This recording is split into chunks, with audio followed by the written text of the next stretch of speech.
ये बात तो सही है कि परसेप्शन है तहरीके साहब में जब ट्रंप आएगा तो इमरान साहब आजाद आंख खुल जाएगी। तमाम चीजों का बेड़ा गर्क कर दिया पकड़ के।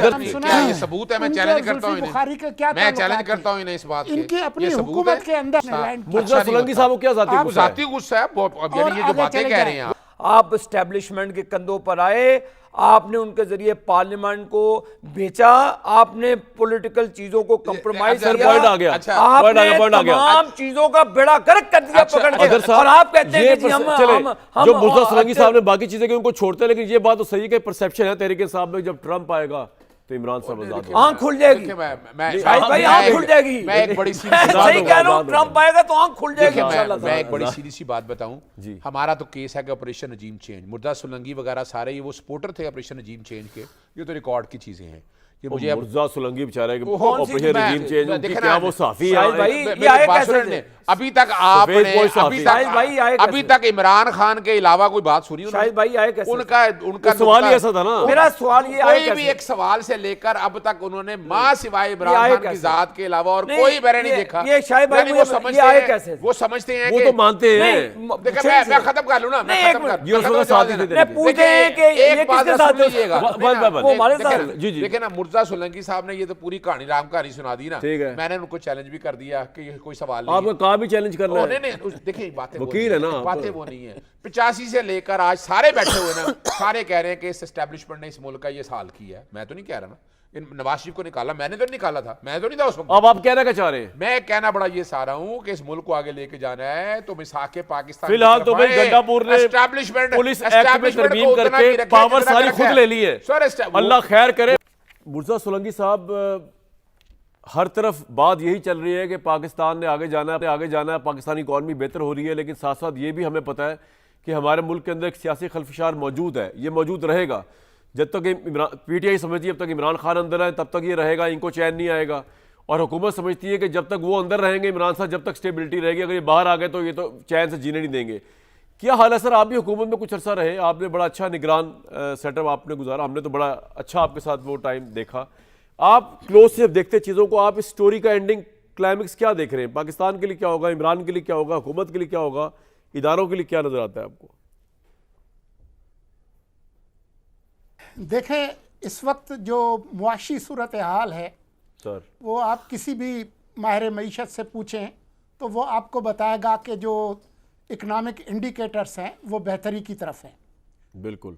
तो इसमें तो कोई शक की बात है नहीं। चाहे stock market, current account deficit, exports, remittances आज के जो आए हैं तो वो तो बेहतर हैं। अगर ये हुकूमत किसी मरहले पर अवाम के गुस्से को दावत नहीं दी तो ये जो तमाशे हो रहे हैं वो कुछ नहीं बिगाड़ सकते इस हुकूमत का। और ख़ास तौर पर SCO के बाद जब ये आईनी तरामीम हो जाएंगी तो उसके बाद ये जो उम्मीद लगाए बैठे हैं ना कि जो सुप्रीम कोर्ट है वो इस पूरे इलेक्शन को नल एंड वाइड करार दे देगी, ये एक ख्वाहिश ही रह जाएगी।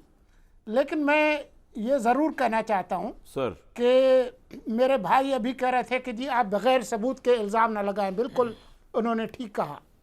तो मैं आपको ज़रा बता दूँ कि एक खातून थी, उनका नाम है आसमा हदीद। अगर आपने नाम नहीं सुना तो गूगल कर लें, यूट्यूब पे।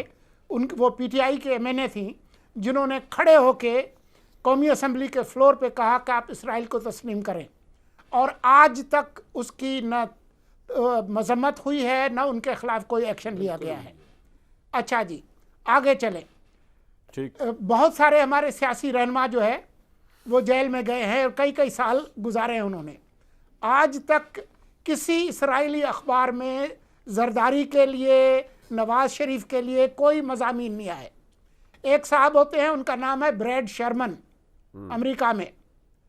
ज़रा उनको गूगल कर लें कि इसराइल के सबसे बड़े हामी वो हैं और इमरान खान के भी वो सबसे बड़े हामी हैं। 10 अप्रैल 2022 को जब इमरान खान की हुकूमत अदम एतमाद के नतीजे में गई तो जैक गोल्डस्मिथ की जो टाइम लाइन है वो निकाल ले कि किस तरह से वो आंसू बहा रहे थे। फास्ट फॉरवर्ड करके अभी आ जाएं, अभी वो किस तरह से इसराइल की हिमायत में वो कह रहे हैं आज तक उन्होंने जैक गोल्डस्मिथ की मजम्मत नहीं की, बल्कि उनके लिए जाकर इलेक्शन की मुहिम चलाई अपने बेटों के साथ। आज तक उस पर माजरत नहीं की। इनके जो ट्रंप साहब जिसके लिए दुआएं मांग रहे हैं कि वो आएंगे और आकर जो है वो हमें बाहर निकालेंगे, उन्होंने 2-3 दिन पहले क्या कहा है कि जी इसराइल को चाहिए कि वो ईरान की जो एटमी तनसीबात है उन पे हमला करे, और उनसे ये उम्मीदें लगा के बैठे। ठीक है, आपके पास सबूत सारे आपके सामने। क्या ये सबूत है? मैं चैलेंज करता हूं बुखारी के क्या मैं चैलेंज करता हूं इन्हें इस बात के। इनकी अपनी हुकूमत के अंदर लेकिन ये तो आप चाहते हैं कि ट्रंप आ जाए ताकि इमरान बाहर हो। बरतानवी अखबारों में किस तरह से इसराइल का जहाज खुफिया तौर पर इस्लामाबाद में उसने लैंड किया। मुर्जा सोलंकी साहब को क्या जाती गुस्सा है?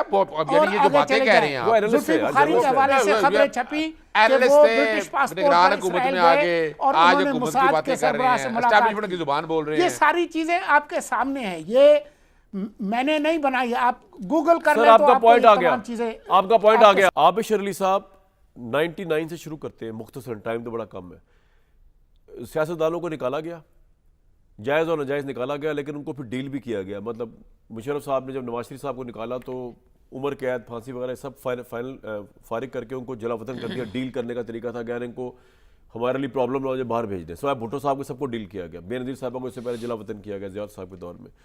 इसके बाद जब दोबारा नवाज शरीफ साहब हुए तो यही इल्ज़ाम लगता है कि उस ज़माने की इस्टेब्लिशमेंट ने उनको बाहर निकाल दिया। जो भी प्लेटलेट्स का मसला जो भी था, उनको था कि अगर ये जेल में कुछ इनके साथ हो गया, एक और भुट्टो पैदा हो जाएगा, नवाज शरीफ के साथ ज़्यादती का एलिमेंट ना आए ये वो। अब आपको लगता है कि इमरान खान को भी डील किया जाना चाहिए? देखें कामरान शाहिद भाई, इमरान खान के ऊपर जो चार्जेस हैं अल-कादिर ट्रस्ट के लेकर और भी जो सीरियस किस्म के उनके ऊपर चार्जेस हैं, उनको वो अदालतों में फेस करें। ये हमें दर्स देते थे नवाज शरीफ को कि फ़लान का हिसाब दो, फॉरेन फंडिंग का इन्होंने कभी हिसाब नहीं दिया, इन पर इनके हिसाब मांगे तो ये हाजी कुदरतुल्लाह बन जाते हैं। बात ये जवाब दें वहाँ पर, अपनी एक एक पाई का जो इन्होंने अपने दौरे ज़माना में की, करप्शन की ईजाद, ये करप्शन की माँ हैं ये लोग। अभी जनाब मोहतरम फरमा रहे थे, हमें दर्स दिया इन्होंने हॉर्स ट्रेडिंग का। शाहिद भाई वो रिकॉर्ड सेनेट का आपके इनको बताएं कि Imran Khan was the one of the signatory of charter of democracy. वो नवाज शरीफ के साथ और मोहतरमा के साथ बैठकर उसने लंदन में वो तमाम वो मीटिंग्स भी अटेंड की और सिग्नेटरी है। और वायलेशन करते हैं आप सेनेट के इलेक्शन में, हॉर्स ट्रेडिंग करते हैं आप। नहीं, एक सेकंड शाहिद भाई, नहीं वो क्या देता, एक मिनट मैं लेता, मैं एक मिनट लेता। ये समीउल्लाह कलीमुल्लाह नहीं होगा,